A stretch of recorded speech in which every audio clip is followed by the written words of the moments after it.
Absolutely. Yeah. Thank you for joining us tonight. Thank you. Now I know even though I crossed my name out, it doesn't actually hold. But it's okay, absolutely. So I'm kind of here, I was just kind of wanting to address a little bit more about safety purposes. And it is my first time here, so I don't really know exactly what the whole plan is. I know everyone knows about what's going on. So that was mainly it. In addition to specifically with the safety concerns is when you go in to check out your son, you don't get asked your ID. So your son gets called out from the classroom and he gets handed over to you without any type of identification. So that's one of the concerns I have in regards to, are there processes for that? Is there something that is in, I will be honest, I have not read the student handbook 100%, but I did find that very strange that not only once, but twice, we were able to go into the school and check out my son without any type of ID. So that's one. The other thing is the safety concerns, as you know, with policing and the student issues that are occurring with mental health and knowing as to what is being done. Specifically, I know the budget's coming. Well, now I know the budget's coming. And how does the district plan to use those funds in addition to how do we anticipate hiring mental health specialists within the school district to have the availability for the kids to go in and talk to them? I know I heard about at-risk students, but as you know, mental health is not just related to at-risk students. It's a universal issue. Anyone can have a mental health crisis at any time. So I am concerned about that as to what exactly, I come from a school district that has a full-time social worker, a full-time psychologist, and a full-time special education specialist. So that for me coming here was a little different of not having full-time staff, but I understand there's different budgets and things like that. So that's just bringing that to the table. And I do have a minute, so that means I have more time. So specifically also with nurses, that's another area that I am a little bit concerned is that there's not a registered nurse or assistant nurse in the schools that my children attend. And I know it's not necessarily their job to monitor fevers or things like that, but it is a little bit more, as a parent, it's a little bit more reassuring that when your son gets hit with a bullpen and he gets injured, that I get a call from a nurse, not someone who's not trained in any type of medical injury. He actually had to get 4 stitches in his head because he was hit during PE.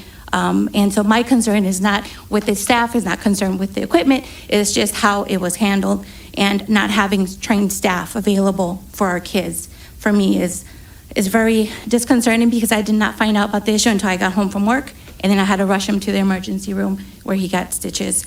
He's doing good. His classmates sent him letters and things like that. The principal was fantastic. Everyone was. So I did hear the ring. So I just wanted to bring those things to the attention. So thank you. Thank you.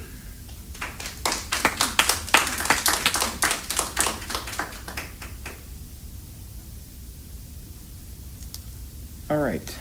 Next up, Mr. Bonadies. Welcome back. Thank you for joining us. Hello. I've got a quick follow-up to the Neola to Throon bylaw changes previously mentioned in the February board meeting. It was later mentioned that some of these changes would be presented at the board at one of the June meetings after the superintendent reviewed them. Something about aligning the practices to the policies, which would be a good change.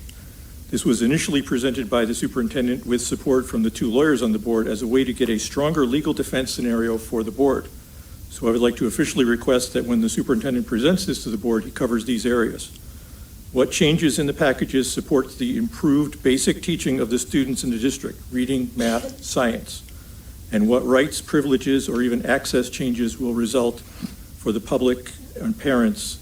Will public accountability be negatively impacted?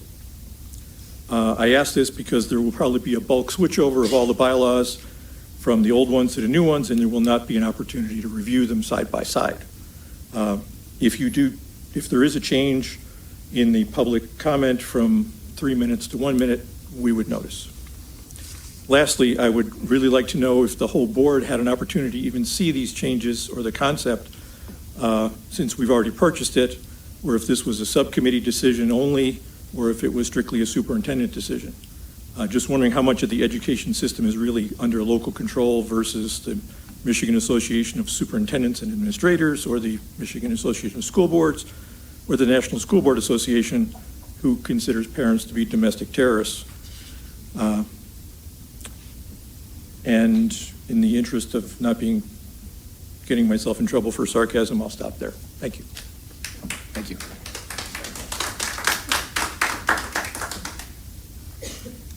Melissa Buczek.